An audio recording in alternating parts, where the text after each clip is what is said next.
Mentoring అనేది లేటెస్ట్‌గా UPSC ప్రిపరేషన్‌లో వచ్చిన ఒక ప్రధానమైన కాన్సెప్ట్. నాకు తెలిసి గత 3 ఏళ్లుగా ప్రధానంగా వచ్చింది. మెంటరింగ్ అనే కాన్సెప్ట్ మీద నేను కొన్ని వందల సార్లు చెప్పాను.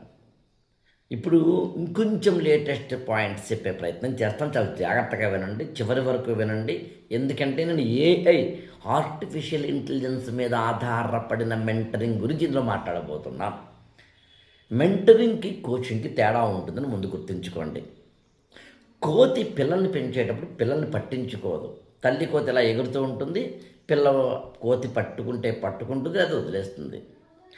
ఆవు సగం సగం పట్టించుకుంటుంది. అంటే తాను నడుస్తూ ఉంటే దూడ వస్తే ఆ దూడను తీసుకెళ్తుంది. రాకపోతే ఆగుతుంది తప్ప రా రా రా అనదు.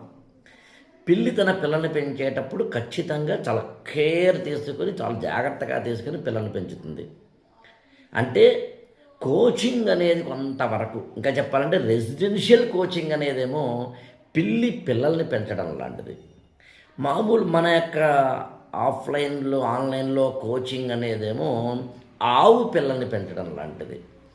మెంటరింగ్ అనేది కోతి పిల్లల్ని పెంచడం లాంటిది. దాన్ని మర్కట కిషోర న్యాయం అంటారు. మనకి ఆ విషయం తెలియనప్పుడు మెంటరింగ్లో జాయిన్ అయ్యి నన్ను పట్టించుకోవట్లేదేంటి మా సారు అంటే అసహ్యంగా ఉంటుంది. నువ్వు జాయిన్ అయింది మెంటరింగ్కి. మెంటరింగ్కి పట్టించుకోవాల్సిన మెంటార్ కాదు, అది మెంటార్ బాధ్యత కానే కాదు. మర్కట కిషోర న్యాయం అనేది మెంటరింగ్కి ఉపయోగపడినప్పుడు ఏమవుతుంది, మెంటార్ ఒక పాత్ ఇస్తాడంతే, ఇది నీ బాధ్యత, నువ్వు వెళ్ళాలి. సో మెంటరింగ్కి సంబంధించి ఈ లాజిక్ని మిస్ అవ్వద్దు, అది మొదటి పాయింట్. ఇటీవలి కాలంలో మెంటరింగ్ అనేది పెరుగుతోంది. మీరు మెంటరింగ్లోకి ఎక్కడైనా జాయిన్ అవ్వాలి అని డిసైడ్ అయినా, లేదా మెంటరింగ్ అంటే ఏంటనే క్లారిటీ మీకు రావాలని అనుకున్నా, సింపుల్ 5 పాయింట్లు ఉంటాయి మెంటరింగ్లో. మెంటరింగ్ అంటే 5 లక్షణాలు ఉంటాయని డిసైడ్ అవ్వండి. అందులో ఒకటి 1-to-1 సెషన్, అంటే 1-to-1 మాత్రమే ఉంటుంది. మెంటరింగ్ అంటే ఒక వ్యక్తి ఎక్కువ మంది మెంటార్లు పెట్టుకోవడము కాదు, ఒక మెంటార్ ఎక్కువ మంది స్టూడెంట్స్తో ఏకకాలంలో మెంటరింగ్ చేయడం కూడా కాదు. అందుకని మెంటరింగ్ అనేది 1-to-1. 2, మెంటరింగ్ ఎప్పుడు కూడా కస్టమైజ్డ్ అయి ఉంటుంది. నువ్వు ఒక హౌస్ వైఫ్ అయితే నీకు ఇచ్చే మెంటరింగ్ వేరు, నువ్వు బీటెక్ స్టూడెంట్ అయితే నీకు ఇచ్చే మెంటరింగ్ వేరు, నువ్వు 6వ తరగతి స్టూడెంట్ అయితే నీకు ఇచ్చే మెంటరింగ్ వేరు, నువ్వు ఒక చిన్న ఎంప్లాయీ అయితే నీకు ఇచ్చే మెంటరింగ్ వేరు. సో మెంటరింగ్ అనేది కస్టమైజ్డ్ అవుతుంది. 3వది చాలా ఇంపార్టెంట్, మెంటరింగ్లో క్లాసెస్ కానీ మెటీరియల్స్ కానీ ఉండవు, ఒక పాత్ ఇవ్వడం జరుగుతుంది. 4వది మెంటరింగ్లో ఒక మనకి అర్థమైన భాష చెప్పాలంటే, ఒక స్టూడెంట్కి అతను ఎప్పుడు ఐఏఎస్ అవ్వాలనుకుంటున్నాడు అనే దాన్ని బేస్ చేసుకుని ప్రణాళికలు సిద్ధం చేయడము.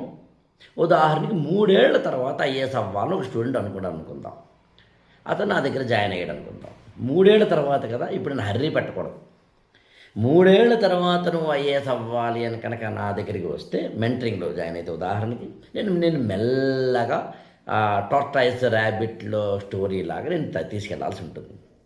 ఒక 1 మంత్ పాటు, సార్ నేను చదవట్లేదండి, నేను వేరే సెమిస్టర్ ఎగ్జామ్స్ ఉన్నాయని అంటే ఆ 1 మంత్ నిన్ను వదిలేయాలి, తర్వాత మళ్ళీ పట్టుకోవాలి.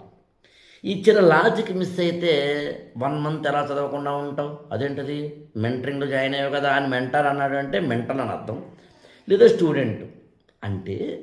మెంటరింగ్ అనేది ఒక మెచ్యూరిటీకి సంబంధించింది, అది 4వ point. You should have maturity, self responsibility. And మెంటరింగ్లో నాకు తెలిసి ఏ గురువు కన్నా శిష్యుడికి ఎక్కువగా ఏమంటాం, రెస్పాన్సిబిలిటీ ఉండాలి. 5వది వెరీ వెరీ ఇంపార్టెంట్, మెంటరింగ్లో జాయిన్ అయిన స్టూడెంట్గా మీకు రిసోర్సెస్ అనేవి బయట నుంచి తీసుకోవాలి. ఎందుకంటే క్లాసెస్ ఉండవు కదా, పలానా బుక్ చదవాలక్కర్లేదా, పలానా టెస్ట్ సిరీస్ రాయాలక్కర్లేదా. మెంటరింగ్లో టెస్ట్ సిరీస్ ఉండాలి రూలే లేదు. టెస్ట్ సిరీస్లు ఎక్కడైనా జాయిన్ అవ్వచ్చు. ఉదాహరణకి చిన్నవి ఏమైనా ఈక్వేషన్స్ కావాలంటే ఎక్కడైనా జాయిన్ అవ్వచ్చు కావాలంటే. అందుకని మెంటరింగ్లో జాయిన్ అయ్యేటప్పుడు ఒక స్టూడెంట్కి క్లారిటీ ఉండాలి. ఇప్పుడు లేటెస్ట్గా మనకి ఆర్టిఫిషియల్ ఇంటెలిజెన్స్ అనేది వచ్చింది. చాట్ జీపీటీ కావచ్చు, జెమినీ కావచ్చు, కోపైలట్ కావచ్చు, పెర్ప్లెక్సిటీ కావచ్చు, డీప్ సీక్ కావచ్చు, ఇట్లా అనేకం వచ్చినాయి, ఇంకా చాలా ఉన్నాయి. వీటిని ఆధారం చేసుకుని మనం మెంటరింగ్లో కనుక జాయిన్ అయితే మెంటార్ నుంచి మీరు ఏ ఆర్టిఫిషియల్ టూల్ అయితే బెస్ట్ అని తెలుసుకోవడం కూడా ఇంపార్టెంట్. మెంటర్కి కూడా ఆర్టిఫిషియల్ ఇంటెలిజెన్స్ ద్వారా మెంటీని అంటే స్టూడెంట్ని గైడ్ చేయాలని కూడా తెలియాలి. అందులో నేను జనవరి 1, 2026 నుంచి ఏఐతో ఐఏఎస్ అని ఒక మెంటరింగ్ బ్యాచ్ స్టార్ట్ చేయాలనుకుంటున్నాను. అసలు బ్యాచ్ పేరే ఏఐతో ఐఏఎస్ మెంటరింగ్ బ్యాచ్ ఇది.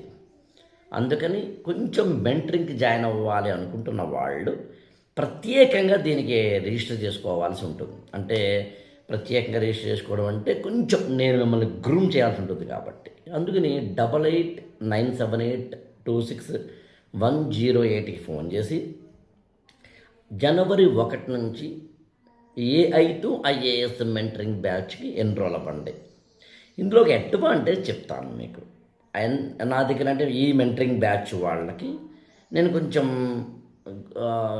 ఏఏ టూల్స్ లాంటి వాటిని ఎలా వాడాలి ఐఏఎస్ కోసం లాంటివి మాత్రమే కాకుండా కొంచెం ఐఏఎస్ ఫర్ ఆల్ ఛానల్ని సబ్స్క్రైబ్ చేసుకోండి, లైక్ చేయండి, షేర్ చేయండి.